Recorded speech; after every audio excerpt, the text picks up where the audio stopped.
રોજબરોજના ઘરકામમાં પડતી નાની મોટી મુશ્કેલીઓથી કંટાળી ગયા છો? તો આજના વિડીયોમાં હું તમારા માટે ઘણી બધી એવી ઉપયોગી ટિપ્સ લાવી છું જે તમારા રોજિંદા જીવનના કામોમાં પડતી મુશ્કેલીઓને સરળ બનાવી શકે છે. તો એ માટે વિડીયોમાં એન્ડ સુધી બન્યા રહેજો. વિડીયો પસંદ આવે તો વિડીયોને લાઇક પણ જરૂરથી કરજો.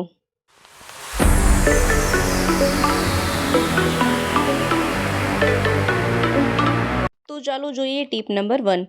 તો જ્યારે પણ આપણે રસોઈ બનાવીએ તો ત્યારબાદ તે રસોઈને આપણે આ રીતે સાઈડમાં રાખી દેતા હોઈએ, પ્લેટફોર્મ પર રાખી દઈએ, જેના કારણે શું થાય કે આ વસ્તુ ગરમ હોય, ગરમ તેલની કડાઈ હોય, કૂકર હોય કે શાકનું તપેલું હોય કે દૂધની તપેલી હોય, કંઈ પણ હોય, આ રીતે આપણે પ્લેટફોર્મ પર રાખી દઈએ તો અમુક વખત એવું થાય કે પ્લેટફોર્મમાં તિરાડ પડી જતી હોય છે, આ રીતે ક્રેક થઈ જાય. અને જો તેલવાળું વાસણ હોય તો પ્લેટફોર્મ તેલવાળું ગંદુ પણ થાય. તો આવું ન બને એ માટે આપણે આઈડિયા કરી શકાય. આ રીતના સ્ટેન્ડ માર્કેટમાં સહેલાઈથી મળી જતા હોય છે. આ સ્ટેન્ડનો બે ઉપયોગ થઈ શકે કે આપણે એક સાથે કુકરમાં દાળ ભાત શાક બનાવવા હોય ત્યારે પણ આનો ઉપયોગ કરી શકાય. એ સિવાય આ રીતે તેને પ્લેટફોર્મ પર રાખી અને જે પણ ગરમ વાસણ હોય તેને આના પર રાખવાથી ક્યારેય પણ પ્લેટફોર્મમાં ક્રેક પડતી નથી, તિરાડ પડતી નથી. જુઓ, આ રીતે રાખવાથી તેની સપાટી જે છે તે પ્લેટફોર્મને અડશે નહીં, તેના કારણે તે ગંદી પણ નહીં થાય અને તેમાં તિરાડ પણ નહીં પડે. કોઈ પણ ગરમ વસ્તુ હોય, ગરમ તપેલી હોય, દૂધની તપેલી હોય, શાકનું તપેલું હોય, કૂકર હોય કે તેલની કડાઈ હોય, દરેક ગરમ વસ્તુ માટે આ આઈડિયા બેસ્ટ છે. આ રીતનું સ્ટેન્ડ જ વાપરવું જોઈએ. ચાલો હવે જોઈ લઈએ નેક્સ્ટ આઈડિયા.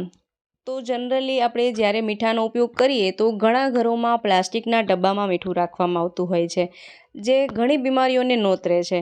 તો હંમેશા મીઠું આ રીતે કાચની જે બરણી હોય તેમાં જ રાખવું જોઈએ. કાચનું કન્ટેનર આવે તેમાં જ મીઠું રાખવાથી હાઇપોથાઇરોઇડથી બચી શકાય છે. તો આ રીતે હંમેશા મીઠું હોય કાચના વાસણમાં જ રાખવું જોઈએ, ક્યારેય પણ પ્લાસ્ટિકમાં રાખવું ન જોઈએ. કારણ કે મીઠાનો વપરાશ છે અગત્યનો છે. કોઈ પણ રસોઈ બનાવીએ તો મીઠા વગર તે બેસ્વાદ લાગે છે. તો મીઠું તો દરેક વસ્તુમાં વપરાતું જ હોય છે. તો ખાસ કરીને આ મીઠાની તો સગવડ સારી હોવી જ જોઈએ, જેના કારણે આપણે બીમારીઓથી પણ બચી શકાય. તો એક વસ્તુ યાદ રાખવાની કે ક્યારેય પણ પ્લાસ્ટિકના કન્ટેનરમાં મીઠું નહીં રાખીએ અને આ રીતે કાચનું જે પણ કન્ટેનર હોય તેમાં મીઠું રાખી શકાય છે. અને આ રીતે ઢાંકણ બંધ કરી દઈએ જેથી કે તેમાં મોઇસ્ચર પણ નહીં લાગે. આઈ હોપ કે આ આઈડિયા પણ જરૂર ઉપયોગી રહેશે. ચાલો હવે જોઈ લઈએ નેક્સ્ટ આઈડિયા. તો ઘણી વખત આપણે માર્કેટમાંથી કોઈ વસ્તુ મંગાવીએ તો તેમાં આવી રીતના પ્લાસ્ટિકના કન્ટેનર આવતા હોય છે. તો તેમાં આપણે કંઈ ને કંઈ વસ્તુઓ ભરીને રાખતા હોઈએ, પરંતુ જો આ કન્ટેનર વધારે સંખ્યામાં હોય, એક્સ્ટ્રા પડ્યા હોય, તો તેનો આવો ઉપયોગ પણ કરી શકાય. અહીં મેં એક પ્લાસ્ટિકનું કન્ટેનર લીધું છે, તેનું ઢાંકણ ખોવાઈ ગયું હતું તો મેં બીજા કન્ટેનરનું ઢાંકણ તેમાં લગાવ્યું છે. ત્યાર પછી અહીં આપણે એક ચાકુ લઈશું અને તેને ગરમ કરી લઈશું.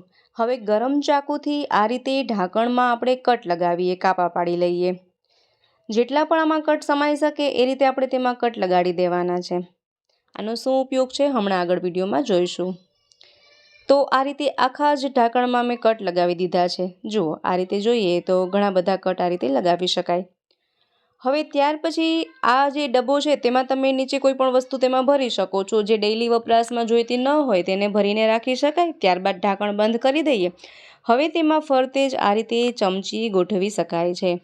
તો આ રીતે પ્લાસ્ટિકનો વધારાનો ડબ્બો હોય તેને તમે ચમચી સ્ટેન્ડ તરીકે પણ ઉપયોગમાં લઈ શકો છો. ઘણી બધી ચમચીઓ તેમાં સમાઈ જાય છે. એ સિવાય આ રીતે કાંટા ચમચી હોય, ફોક સ્પૂન હોય તે બધી રાખી શકાય, ચાકુ વગેરે રાખી શકાય.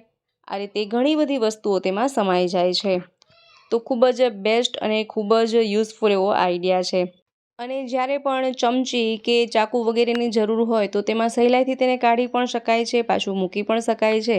ખૂબ જ બેસ્ટ અને યુનિક આઈડિયા છે. તો હવે પ્લાસ્ટિકના ડબ્બાને ફેંકવાના બદલે આ ઉપયોગ પણ કરી શકાય છે.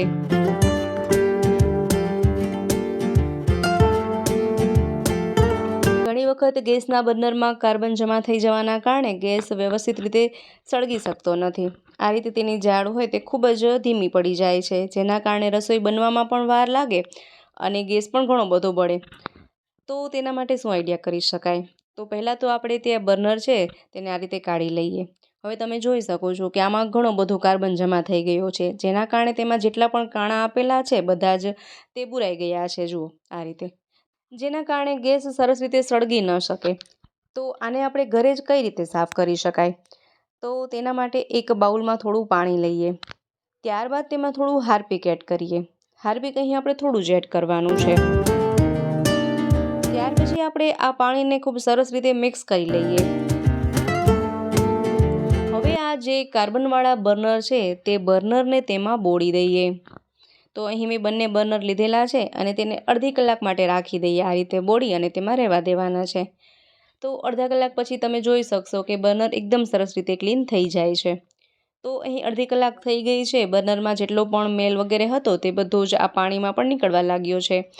ત્યારબાદ એક જૂનું બ્રશ લઈશું અને આ રીતે બ્રશથી તેને સાફ કરી લઈએ. તો જેટલો પણ કાર્બન હશે તરત જ નીકળવા લાગશે અને બર્નર એકદમ સાફ થઈ જશે. બર્નરનો કલર પણ ચેન્જ થઈ જશે.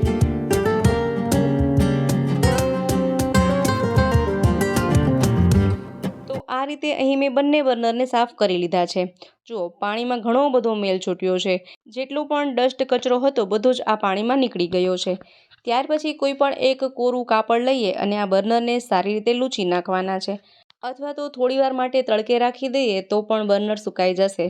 તો જુઓ, અહીં બંને બર્નર એકદમ સાફ થઈ ગયા છે. આમાં જેટલા પણ હોલ છે તે સરસ જ ખુલી ગયા છે અને હવે આમાંથી વ્યવસ્થિત રીતે ગેસ સળગી શકશે, જેથી રસોઈ પણ ફટાફટ બની જાય અને ગેસ પણ ઓછો વપરાય.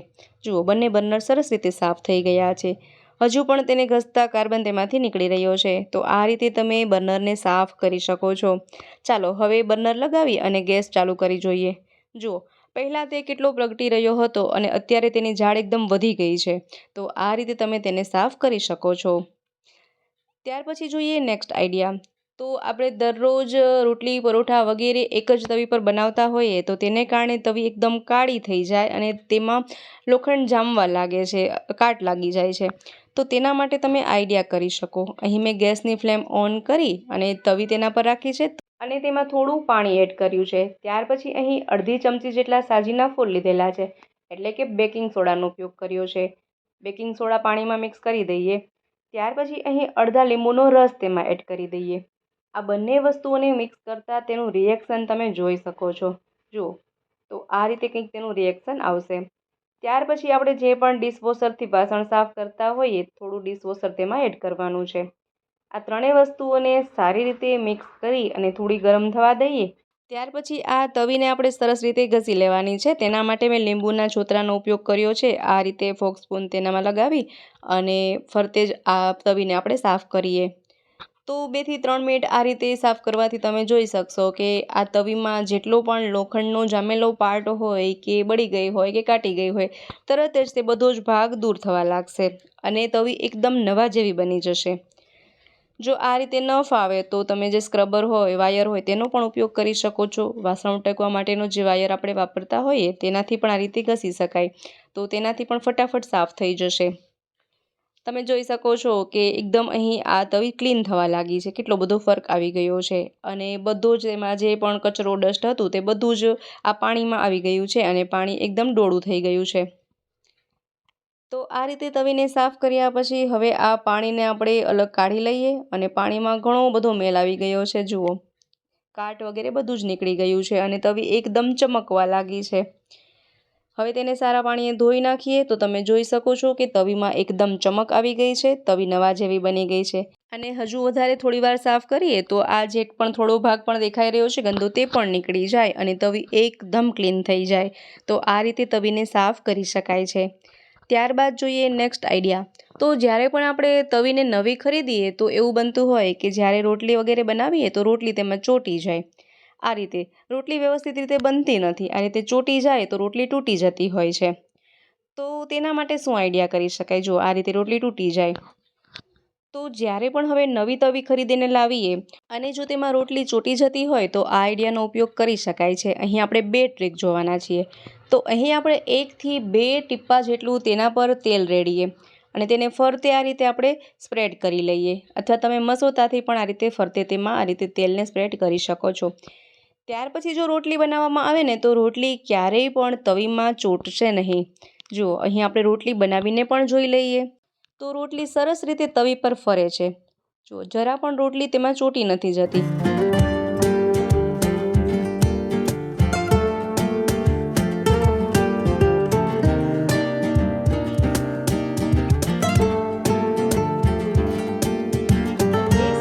આમાં બીજો આઈડિયા પણ કરી શકાય છે કે થોડો લોટ લઈએ અને આ રીતે થોડો લોટ તેના પર છાંટી દઈએ. અહીં કોઈ પણ લોટ ચાલે.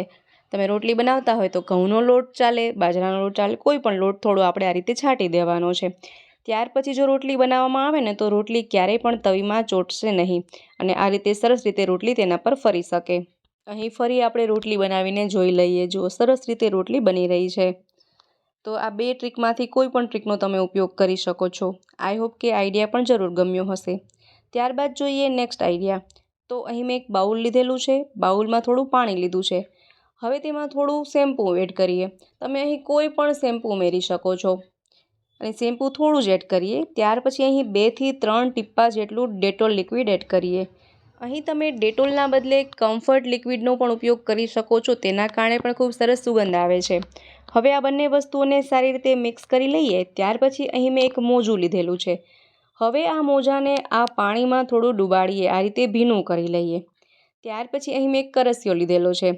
હવે આ કરસિયા પર આ મોજાને આ રીતે પહેરાવી દઈએ. આનો શું ઉપયોગ છે એ પણ હમણાં જોઈ લઈએ. તો ઉનાળામાં વધારે ગરમીના કારણે ગાદલા વગેરેમાં આ રીતે ક્ષાર લાગી જતો હોય છે. ઘણી વખત પરસેવાના કારણે પણ એવું બનતું હોય છે કે ગાદલા વગેરે હોય તેમાં ક્ષાર લાગી જાય. તો તેના માટે આ રીતે ડેટોલ અને શેમ્પૂવાળું પાણી કરી અને તેમાં મોજું પલાળી અને આ રીતે રબ કરવાથી બધો ક્ષારનો ભાગ જતો રહે છે. અને જે ગાદલું હોય તેમાં બેક્ટેરિયા પણ થતા નથી, કારણ કે ડેટોલ હોય તે બધા જ બેક્ટેરિયાને ખતમ કરી દે છે. કારણ કે આટલા મોટા ગાદલા હોય તો તેને આપણે ધોઈ તો ન શકીએ અને સૂક્ષ્મ જીવાણુ જો તેમાં થઈ જાય તો આપણને ખબર પણ ન પડે. તો આ રીતે તમે તેને સાફ કરી શકો છો. એ સિવાય શિયાળા માટે પણ આ આઈડિયા ખૂબ જ બેસ્ટ છે. જો બ્લેન્કેટ વગેરે આપણે વારંવાર ધોવા ન માંગતા હોય અને ગોદડા વગેરે હોય તેમાં પણ આઈડિયા કરી શકાય. આ રીતે શેમ્પૂ અને ડેટોલવાળું પાણી કરી અને આ રીતે તેના પર લગાવી દઈએ તો તેમાંથી સરસ સુગંધ પણ આવે છે અને તેમાં બેક્ટેરિયા પણ થતા નથી અને સરસ ક્લીન પણ થઈ જાય છે અને નાની મોટી જો રજકણ હોય તે બધું નીકળી જાય છે. તો હવે જ્યારે પણ મોટા બ્લેન્કેટ, ગોદડા કે ગાદલા વગેરે ધોવાના ન હોય તો તમે આ રીતે પણ તેને ક્લીન કરી શકો છો. સરસ ક્લીન થઈ જાય છે. તો ફ્રેન્ડ્સ, આશા રાખું છું આજના દરેક આઈડિયાઝ તમને ખૂબ જ પસંદ આવ્યા હશે, સાથે ઉપયોગી પણ રહ્યા હશે. જો વિડીયો જરા પણ પસંદ આવ્યો હોય તો વિડીયોને લાઇક કરજો, શેર કરજો, તેમજ અમારી ચેનલ પર નવા હોય, પહેલીવાર ચેનલ પર વિઝિટ કરી રહ્યા હોય તો ચેનલને સબસ્ક્રાઈબ પણ જરૂરથી કરજો. ફરી મળીશું નવા વિડીયોમાં નવા જ આઈડિયાઝ સાથે. ત્યાં સુધી જોતા રહેજો આપણી ચેનલ બી ક્રિએટિવ.